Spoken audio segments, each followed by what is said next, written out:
गांधीजींच्या स्वप्नांना कोणी काँग्रेसी पुढे नेऊ शकले नाही. मात्र नरेंद्र मोदीजींनी केवळ 9 वर्षात पुढे नेण्याचं कार्य केलं. मोदीजींनी देशहित सर्वोच्च असल्याचं सांगितलं. पण काँग्रेसकडे देश नंतर आहे, गांधी परिवार सर्वात पुढे आहे असं केंद्रीय मंत्री अनुराग ठाकूर म्हणाले. ते भाजपाचे 9 वर्ष सेवा, शासन आणि गरीब कल्याण या जाहीर सभा कार्यक्रमात बोलत होते. कार्यक्रमाला खासदार रामदास तडस, भाजपाचे जिल्हाध्यक्ष सुनील गफाट, आमदार दादाराव केचे, आमदार समीर गुंडावार, आमदार रामदास आंबटकर, उपेंद्र कोठेकर, सुमित वानखेडे, राजेश बकाणे आदी उपस्थित होते. सभेला पदाधिकारी कार्यकर्त्यांची मोठ्या संख्येने उपस्थिती होती. सबसे पहले प्रणाम करता हूं, जहां पर महात्मा गांधी जी ने न केवल एक तरह से अपना निवास बल्कि यहां से अपने कामकाज की गतिविधियों को भी तेजी देने का काम किया. और मैं कहूं, अगर उनके आश्रम के माध्यम से और गांधी जी की सोच को उस समय आत्मनिर्भर बनाने का काम किया. और हमारे, जब हम कहते हैं आर्थिक गतिविधियों को, सामाजिक तौर पर हमें आर्थिक रूप से सशक्त होने का कार्य ये गांधी जी की नीतियों के कारण हो पाया. ऑल इंडिया स्पिनर्स एसोसिएशन की इस्टेब्लिशमेंट भी का गठन भी वर्धा में हुआ. और खादी को बढ़ावा देने का कार्य जहां वर्धा से हुआ था, मैं तुलना कीजिए जरा, 2013-14 में मात्र 31,154 करोड़ रुपए का खादी का व्यवसाय था, खादी बोर्ड के माध्यम से.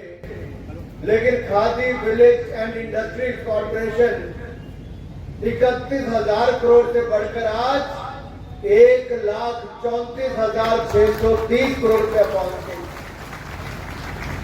गांधी जी के सपने को कोई कांग्रेसी तो आगे नहीं बढ़ा पाया, लेकिन नरेंद्र मोदी जी ने कई गुना आगे बढ़ाने का कार्य मात्र 9 वर्षों में किया. 34 लाख रुपए की सेल हुई एक दिन में, 134 लाख रुपए. भाई और बहनों, हर कुछ संभव है अगर नेता आपके पास अच्छा हो.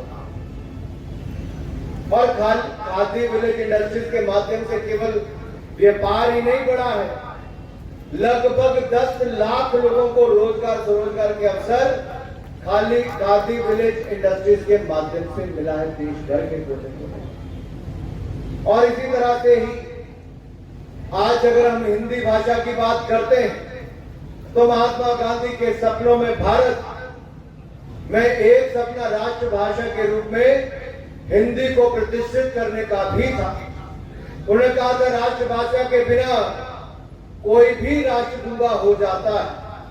और नागपुर में आयोजित प्रथम हिंदी सम्मेलन, उसमें प्रस्ताव पारित किया गया था कि संयुक्त राष्ट्र संघ में हिंदी को आधिकारिक भाषा के रूप में स्थान दिया जाए और एक अंतर्राष्ट्रीय हिंदी विश्वविद्यालय की स्थापना हो, जिसका मुख्यालय कहीं और नहीं, हमारे वर्धा में ही उसका मुख्यालय हो. भाइयों बहनों, मोदी जी ने बार बार कहा है कि भारतीय जनता पार्टी के लिए और उनकी सरकार के लिए देश हित सर्वोपरि है. दल से बड़ा देश है. देश का भला तो जन जन का भला. लेकिन दूसरी ओर कांग्रेस पार्टी है, जिनके लिए देश अंत में है, उनके लिए केवल गांधी परिवार ही सबसे आगे है. ये अंतर है दो राजनीतिक दलों में. लेकिन जहां जहां कमल खिला, मैं कहूंगा जहां जहां कमल खिला तो देश में समस्याओं का हल भी होना शुरू हुआ. 2014 से पहले कोई महीना ऐसा नहीं जाता था जब आपको भ्रष्टाचार के कोई नया संदेश न मिला. कोई ऐसा क्षेत्र नहीं था जहां पर कांग्रेस पार्टी ने भ्रष्टाचार ना किया हो. अरे कांग्रेस के 10 सालों को उठाकर देखो, एक के बाद दूसरा घोटाला, दूसरे के बाद तीसरा घोटाला, तीसरे के बाद चौथा घोटाला. अगर मैं कहूं कॉमनवेल्थ खेल घोटाला, अंतरिक्ष घोटाला, सबमरीन घोटाला, अगुस्ता वेस्टलैंड घोटाला, 2G घोटाला, फिर जीजा जी घोटाला भी हुआ। तो कांग्रेस के जमाने में जीजा जी घोटाला भी हुआ। जीजा जी ने कुछ नहीं छोड़ा। बहन जी पूछ रही कौन जीता, रॉबर्ट वड्रा के खिलाफ और कौन जीता? 10 साल पहले किसी ने सोचा नहीं था कि करोड़ों गरीबों को पक्का मकान मिले। 10 साल पहले बहनों ने नहीं सोचा था कि इज्जत घर भी बनकर मिलेगा। लेकिन जो सोचा ना था वो 3.5 करोड़ गरीबों को पक्के मकान, 2-2 कमरे के मकान मोदी सरकार ने बनाकर दे दिए। जो सोचा ना था 12 करोड़ शौचालय, इज्जत घर, बहनों का स्वाभिमान बढ़ाने का काम मोदी सरकार ने कर दिया। जो सोचा ना था 9 करोड़ 60 लाख बहनों को रसोई गैस का सिलेंडर, उज्ज्वला कनेक्शन बिल्कुल मुफ्त में दिया और रसोई गैस के चूल्हे पर खाना बनाने का अवसर दिया। जो सोचा ना था कि नल से जल मिलेगा, आज 12 करोड़ घरों को नल से जल देने का काम मोदी सरकार ने कूलर देने का काम किया। जो सोचा ना था 80 करोड़ गरीबों को महामारी के समय डबल राशन देने का काम 2.5 साल तक किसी सरकार ने किया, पूरी दुनिया में तो मोदी सरकार ने किया। जो सोचा ना था वो 220 करोड़ वैक्सीन मुफ्त में लगाने का काम मोदी सरकार ने किया। जो सोचा ना था कि इलाज मुफ्त में होगा तो 60 करोड़ लोगों को आयुष्मान भारत योजना में 5 लाख का इलाज 60 करोड़ लोगों को मुफ्त में दिया। जो सोचा ना था कि जम्मू कश्मीर से कभी धारा 370 हटेगी, वो भी नरेंद्र मोदी की सरकार ने करके दिया। जो सोचा ना था ट्रिपल तलाक से निजात मिलेगी, वो मोदी सरकार ने करके दिया। जो सोचा ना था अयोध्या धाम बनेगी, वो भव्य राम मंदिर भी, वो भव्य राम मंदिर भी अगले साल जनवरी महीने से आपको भव्य राम मंदिर के दर्शन, वहां पे रामलला के दर्शन करने का। भाई और बहनों, जब मैं बात कर रहा था पहले भ्रष्टाचार की, कांग्रेस पटना में हाल ही में एक बैठक हुई, सारे देश के विपक्षी भ्रष्टाचारी नेता उस राज्य में गए जहां कांग्रेस के साथ साथ उनके सहयोगी भी बड़े भ्रष्टाचार करने वाले, जिन्होंने जानवरों का चारा नहीं छोड़ा। ममता बनर्जी जी, नकद दो, नौकरी लो, वो पश्चिम बंगाल से चल के आई थी। यही नहीं, नीतीश कुमार जी, जिनके 1750 करोड़ रुपए का पुल 12 साल में बना तो नहीं, 2 बार ढहने का काम जरूर हुआ। जहां पे लोगों के घरों में एम्बुलेंस पहुंची तो नहीं, लेकिन जेडीयू के नेता के बेटे को 1600 करोड़ रुपए का घोटाले में टेंडर एम्बुलेंस का दे दिया गया। जहां पे स्टालिन से लेकर उद्धव सरकार में घोटाले करने वाले नेता भी वहां पर पहुंचे थे।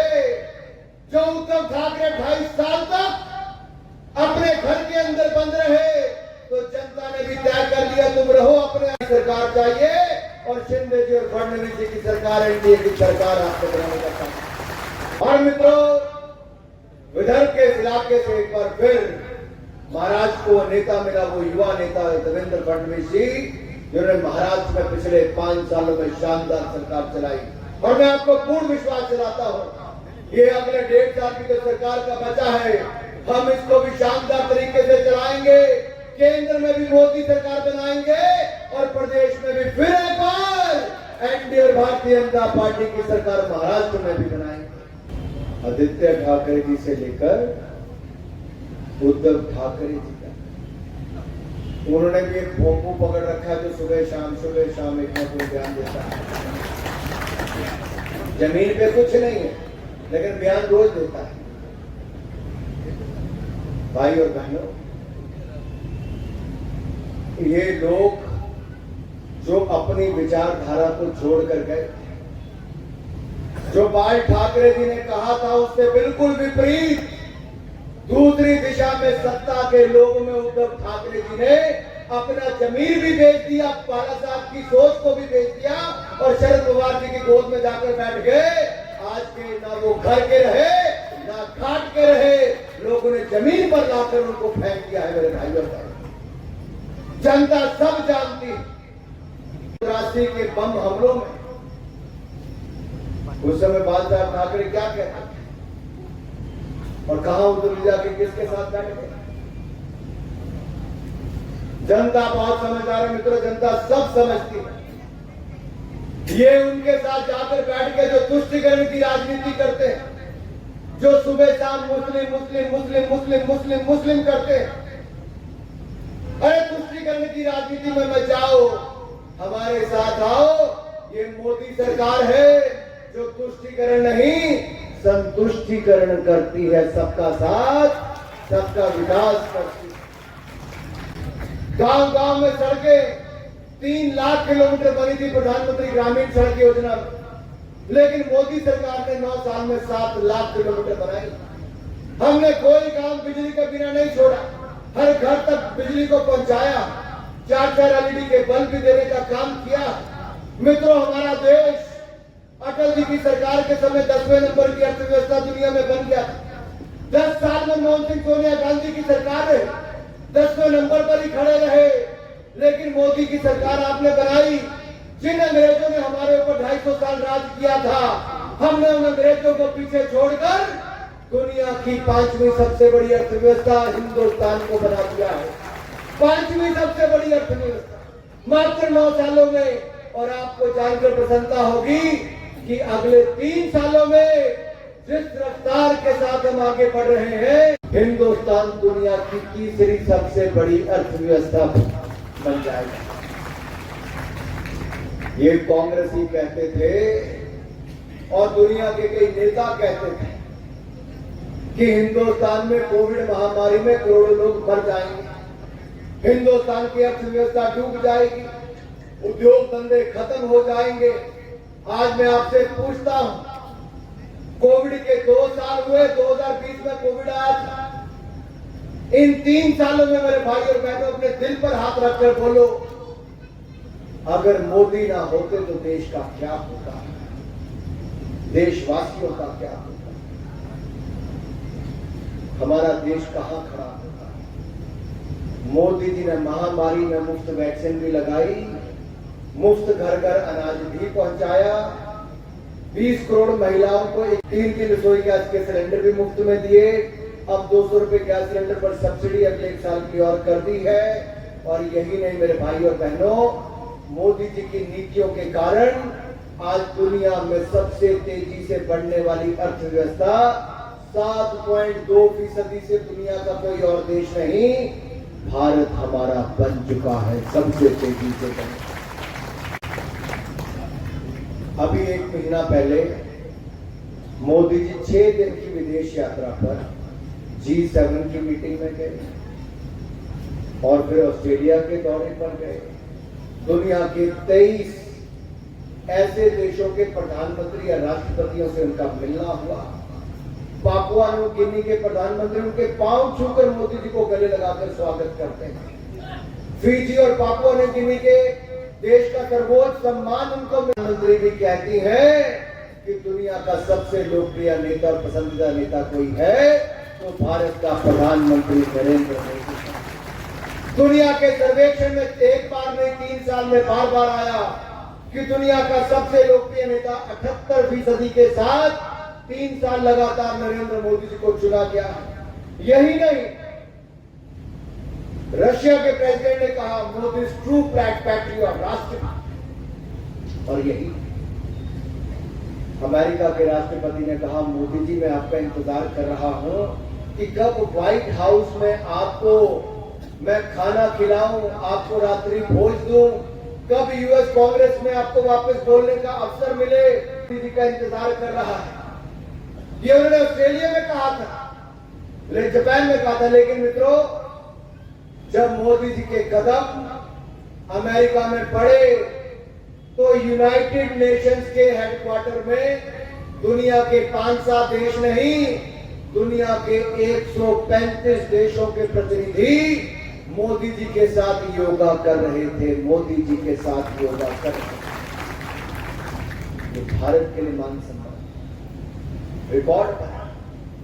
फिर मोदी जी का जैसे स्वागत अभिनंदन अमेरिका में हुआ, हजारों लोग एकत्रित हुए वाशिंगटन डीसी की सड़कों पर। और उसके बाद जो आज तक कभी नहीं हुआ, 75 सालों में पहली बार भारत के किसी नेता को यूएस कांग्रेस यानी कि दोनों सदनों के नेताओं को एमपी वहां पर एक बार नहीं 75 बार तालियां बजी।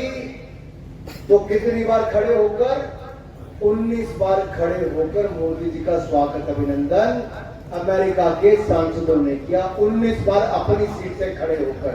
तो एक बार मोदी जी का जो ऐतिहासिक दौरा यूएस में रहा, खड़े नहीं होते। 10 साल इंतजार करना पड़ा उनको। कश्मीर में बैठे हमारे सैनिकों को बुलेट प्रूफ जैकेट नहीं बनाकर दी। मोदी सरकार बनी तो 2 lakh bullet proof jacket make in India 3 साल में मोदी सरकार ने बनाकर दे दी। और अब तो रफेल विमान दे दिए, लड़ाकू हेलीकॉप्टर भी दे दिए, मिसाइल भी आपने तो भारत में make in India they the, AK-47 से AK-56 और नए नए टैंक और तोपें भी दे दी। सीमा पर सुरक्षा की बड़ी बड़ी दीवारों के साथ साथ हमने नई सड़कें और पुल का निर्माण भी कर दिया है। जो कांग्रेस ने 75 साल में सोचा नहीं, वो मोदी ने 9 साल में करके दिखा दिया। और जब चीन के ओर से अतिक्रमण होने का प्रयास हो रहा था, चीन की सेना अतिक्रमण करना चाहती थी, अंदर घुसना चाहती, और जवाब दिया कि आज तक चीन दोबारा हिम्मत नहीं कर पाया भारत की ओर आंखें उठाकर देखने का। मोदी जी ने कहा था, ना आंखें झुकाकर बात करूंगा, ना आंखें दिखाकर, आंखों से आंखें मिलाकर बात करूंगा और कंधे से कंधा मिलाकर चलूंगा। आज दुनिया के सारे नेता कहते हैं मोदी जैसा नेतृत्व चाहिए।